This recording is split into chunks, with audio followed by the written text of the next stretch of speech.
Hello Sir Paul. Gusto ko po sanang mag-share ng kwento. Nangyari po ito. Ilang taon na po ang nakakaraan. Actually, binata pa nga po ako na mangyari ito. 24 years old. Sarili lang po ang binubuhay. Trabaho, gym, food trip, at road trip lang po ang ginagawa ko noon. Bago natin simulan, magpapakilala po muna ako. Ang pangalan ko po ay Victor. May edad na sa mga panahon na ito at pamilyado na rin pong tao. Ngunit naganap po ito, dekada 90. Hindi ko nasasabihin yung eksaktong taon. Anyway, simulan na po natin ang kwento. Nung time po na yun, dahil sarili ko nga lang po ang binubuhay ko, kapag free time ko po, talagang road trip po ang ginagawa ko. Nagmomotor ako o di naman kaya nagsasasakyan. Mahilig kasi ako gumala na mag-isa. Hindi naman ako introvert na tao. Ang akin lang, masarap lang talaga minsan gumala kapag mag-isa. Nakaka-relax, yung walang hinihintay, yung walang pinapakasamahan, yung walang binabagayan. Yung sarili mo lang talaga ang iniintindi mo. Kayo ba? Ganun din ba kayo? Kung meron dyan, comment down below nga. Pero don't get me wrong ha. Mula kasi na magkaroon ako ng pamilya ko, sila na ang madalas kasama ko kung ano man ang trip ko sa buhay. So, heto na nga. Isang Sabado po noon, bala kong mag-road trip papuntang South. Cavite, Batangas, Laguna. Yan ang ruta ko noon. Ayokong magkotse. Gusto kong magmotor. Kaya madaling araw pa lang, bumiyahe na kaagad ako.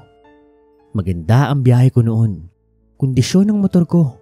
Kondisyon din ng katawan ko. Maganda rin ang panahon. Maaraw, maulap, walang ulan. Mahangin din na malamig. Saktong-sakto para magmotor. Tanghali po, nasa may Cavite na po ako nito. Nasa Tagaytay na ako. Kumakain ako ng lunch. Tumatanaw sa Bulkang Taal. Sa katunayan, medyo napatagal nga ako doon kasi mga bandang 3:00, muli akong bumalik sa biyahe. Iikot po ako ng Batangas niyan. Papuntang Laguna, tapos babalik pa Maynila. 5:00 po ng hapon. Nasa may Lemery, Batangas na po ako. Nagmerienda na muna ako doon. At pagsapit po ng 7:00 ng gabi, nasa Batangas City na po ako. Sa katunayan niyan, medyo napapagod na ako sa mga sandaling yun. Masyado kasi talaga akong nag-enjoy sa pagtanaw-tanaw ng mga scenery. Tapos syempre buong maghapon na rin ako nagdadrive. Pero kako, dediretso ko na hanggang sa makauwi ako. Hindi na kako ko hihinto.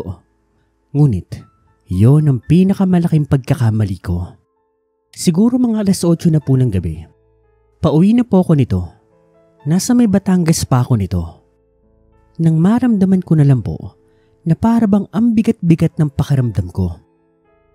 Yung parabang magkakasakit ako, ang init ng mata ko, umuubo-ubo ko, tapos bigla akong nagchichill.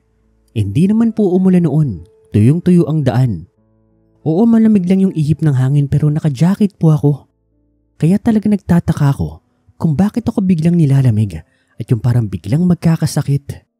Ang malala pa po noon, yung dinadaanan ko noon, napakaliblib po na lugar. Yung motor kasi na gamit ko niyan, hindi naman po pwede sa expressway. Kaya sa mga major roads lang naman po.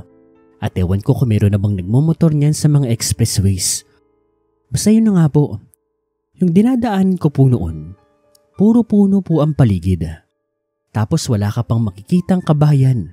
Wala ka ring makakasabay o makakasalubong na mga motorista. Basta ako nagpatuloy lang ako. Tiniis ko ang nararamdaman ko. Hanggang sa maya-maya pa, sa kinamalas-malasan po, naramdaman kong umaambo na. Pucha, sumasama na nga ang pakiramdam ko. Sumasama pa ang panahon. Ngunit sa kabutihang palad po, doon sa dinadaanan ko, may nakita po kong isang gusali. Building ba? Para siyang motel na kung ano. Maganda pa nga yung ilaw eh. Kaya isa lang ang tumakbo sa isipan ko. Dumiretso po ako doon. Huminto. Nagtanong doon sa may concierge nila. Meron baka ako silang available na kwarto? At swerte, marami daw. Agad-agad ay sinamahan na akong iparada ang motor ko doon sa katapatan kong kwarto. Ilalim lang kasi ito at 2 palapag lang naman po yung gusali na iyon. Kumbaga, alam niyo yung biglang likuan ng mga magkasintahan, ganong style po. Agad-agad naman pinarada ko ang motor ko tapos pumasok na ako doon sa loob ng kwarto. Sir, may kailangan pa po ba kayo? Pagkain miss. Kahit anong pagkain nyo tsaka kung pwede gamot. Trangkaso o sipon. Masama pakaramdam ko Sige po sir, ipe-prepare ko lang po. Sobrang bagsak na talaga ang katawan ko noon. Mabuti nga meron ako mga dalang damit at nagawa ko pang makapagpalit. Tapos noon nahiga na ako. Pagkahiga ko, pinikit ko agad yung mata ko at agad naman akong nakaidlip. Hanggang sa maya-maya, naramdaman kong bumukas ang pintuan at nang imulat ko ang aking mata, nakita ko po yung babae nagtatrabaho doon. Yung nakausap ko tungkol sa kwarto, may daladala na po siyang pagkain. May gamot, may tubig, may mga prutas din. Tapos may tuwalya pa po doon. Meron din batya. Ako noon, groging-grogi na po talaga ako noon. Hilong-hilo ko. Ang sama ng pakiramdam ko talaga. Ang sakit-sakit ng ulo ko. Pinunasan niya po ang ulo ko. Nilinisan niya ako ng katawan. Sir, ang sama po ng pakiramdam niyo. Bakit po kayo bumiyahe pa? Hindi ko alam. Bigla lang din sumama yung pakiramdam ko. Pero thank you miss Wala po yun sir. Trabaho po namin ito. Matapos niya akong malinisan ng katawan, sinubuan niya ako ng paunti-unting pagkain. Wala akong gana pero pinilit kong kumain. Nakalahati ko naman po yung pagkain. Tapos nun, pinainom niya ako ng tubig at pinainom ng gamot. Kahit papaano gumaan ang pakiramdam ko. Tapos noon natulog na po ako. Pagdating po ng madaling araw, naalimpungatan po ako kasi nararamdaman ko meron pong humahaplos sa aking muka. May naglalagay po ng bimpo sa aking noo. May kumakanta po sa tabi ko. Para bang binabantayan niya ako. Para bang pinapatulog niya ako. Hindi ko man maaninag kung sino yon. Sigurado ko, siya yung babaeng nagbigay sa akin ng pagkain. Yung nagtatrabaho doon sa motel na iyon. Malaki ang utang na loob ko sa kanya. Kung di sa kanya, malamang lumala pa ang kalagayan ko. Nagpatuloy lang po ako sa pagtulog noon. Hanggang sa sumapit na nga po ang umaga. Nagising ako. Kasi pakiramdam ko po noon, para ba akong nangangati. Pero yung pakiramdam ko maayos na. Magaan na. Magaling nakako ako. Ngunit pagbangon ko, laking gulat ko na lang po nang yung higaan po na kinalalagyan ko, matigas, kahoy, sunog, sira-sira, madumi. At yung kwarto kung nasaan ako, hindi po yun yung kwarto kung saan ako natulog kagabi. Kasi napakagulo na po nito. Sunog-sunog, madumi, sira-sira, parang abandonado pong kwarto.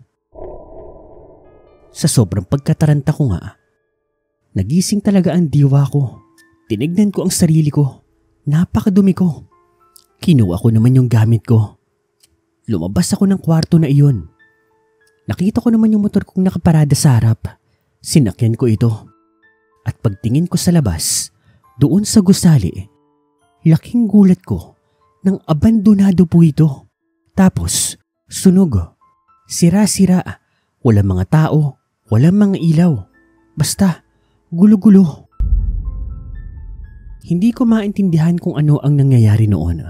Basta matapos ko may ayos sa mga gamit ko, madali kong sinakyan ang motor ko at umalis doon sa lugar na yon. At sa paglabas ko nga ng motor, may nakasalubong akong mga tao. Mga magsasaka ata yun. At miski sila, gulat na gulat sa nangyari. Muntikan ko na nga silang mabunggo pero buti na lang, napreno ko. Kaya nasemplang tuloy ako ng bagya. Tinulungan po nila ako. Hindi naman ako nasakta noon. Nagasgasan lang ng bahagya ang motor ko. Pero wala na akong pakialam doon. Utoy, anong ginagawa mo dyan? Dyan ka ba natulog? Opo nga po Nako, mukhang napaglaruan ka ng motel na yan. Ano ho? Napaglaruan? Iyo, 4 na taon na mula nang masunog yan. At maraming namatay dyan sa motel na yan. At mula nun, nagmumulto ang motel na yan. Yung mga naliligaw na mga tao, mga napapadpad dito ng gabi, o yung mga nangangailangan ng matutuluyan, nakikita nila ang dating itsura ng motel, kung gaano ito kaganda. Yung mga namatay na nagtatrabaho, yung mga namatay na mga customer, madalas nagmumulto. Sabihin mo, yun ang naranasan mo, no? Napalingon naman ako pabalik doon sa gusali at laking gulat ko na lang nang makita ko yung babaeng nag-alaga sa akin. Nakangiti po ito, kumakaway. Sa hindi ko malamang dahilan, kumuway po ako at sa isip ko, nagpasalamat ako. Pero pagkatapos nun, hindi ko na po sinagot pa ang lalaki. Pagkos, itinayo ko ang motor ko at humarurot na po ako ng takbo paalis sa lugar na yon. Nakakakilabot ang experience na yon. Ikaw ba naman? Alagaan ka ba naman ng multo? Ewan ko na lang kung hindi manginig ang bayag mo. Diyos ko po.